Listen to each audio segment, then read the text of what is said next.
You're the one everyone wants at their desk when things get heavy. You remember birthdays. You laugh at the mediocre jokes. You're the safe seat at lunch. And yet, when the big project needs a lead, your name doesn't come up. Not because anyone dislikes you. If anything, they'd tell you the opposite. Warmly, immediately. You just watch someone far less pleasant get handed the decision that should have been yours. It stings in a way you can't quite explain because on paper you did everything right. You were kind, easy, drama-free. Somewhere underneath the confusion is a truth almost nobody explains clearly. Liking you and respecting you are not the same reaction, running through two different circuits in the people around you. You can earn one completely and still be missing the other entirely. By the end of this video, you'll understand the 4 psychological patterns behind that gap. The first was built into you long before your first job. In the earliest currency you learned to trade in. The second is a well-documented framework about exactly how people judge each other on 2 separate axes at once. The third shows up in ordinary meetings you've probably sat through this month. And the fourth might explain why chasing likability harder can sometimes quietly cost you the respect you actually wanted. Think back to the version of you at 8 or 9, sitting at a dinner table full of adult moods you couldn't fully read. You learned fast which version of yourself got warmth back. Being funny got you smiles. Being agreeable got you peace. Being easy to be around got you love that felt safe and immediate. Being right or capable or insistent on your own way sometimes got you something else entirely. Correction, a raised eyebrow, a quiet, let's not make this difficult. So you optimized for the currency that paid out fastest, warmth. You became remarkably good at being liked. Nobody taught you directly that competence and likability were 2 separate accounts. You just learned through 1,000 small dinner table moments which one kept the room calm. You carried that skill into every room since. Classrooms, friend groups, your first job. And it worked beautifully for exactly what it was built for, making people feel comfortable around you. It was never built to make people trust you with something hard. If you've ever felt more praised for being nice than for being capable, type "that's my story" in the comments. Psychologists Susan Fiske and Amy Cuddy developed something called the stereotype content model.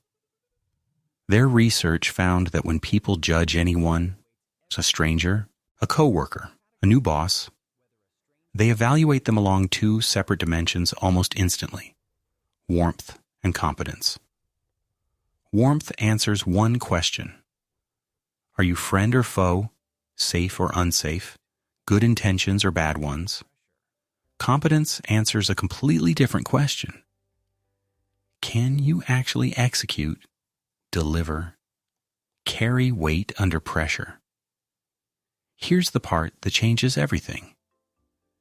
These 2 dimensions are not opposite ends of a single scale. They're independent judgments, made almost simultaneously, and they don't automatically transfer into each other. You can score extremely high on warmth and only moderately on competence, and people will genuinely like you while quietly rooting the hard decisions elsewhere. Fiske's research even identified a specific stereotype for this exact combination. People high in warmth, but perceived as lower in competence, often get pitied, protected, liked, and gently excluded from real authority, all at the same time. That's not cruelty. It's an efficient, mostly unconscious shortcut your brain runs on everyone it meets. And it means the smiles you're collecting were never automatically depositing into your competence account at all. Now notice how this plays out in an ordinary month at work. You get asked to organize the office party, not the budget. You get CC'd on the friendly emails, not looped into the strategic ones. Someone says warmly, "I just feel so comfortable around you." In the exact same week, someone else gets handed the project you were quietly hoping for. Nobody in the room is being malicious. They're simply running two separate evaluations of you and only reporting back on the one you optimized for. The colleague who occasionally disagrees, pushes back in meetings, or delivers uncomfortable but accurate updates is quietly building a different kind of account entirely. One deposit made every time they prove they can hold weight, even when it costs them a little warmth in the room. You, meanwhile, keep making warmth deposits into an account that was never going to fund a leadership decision.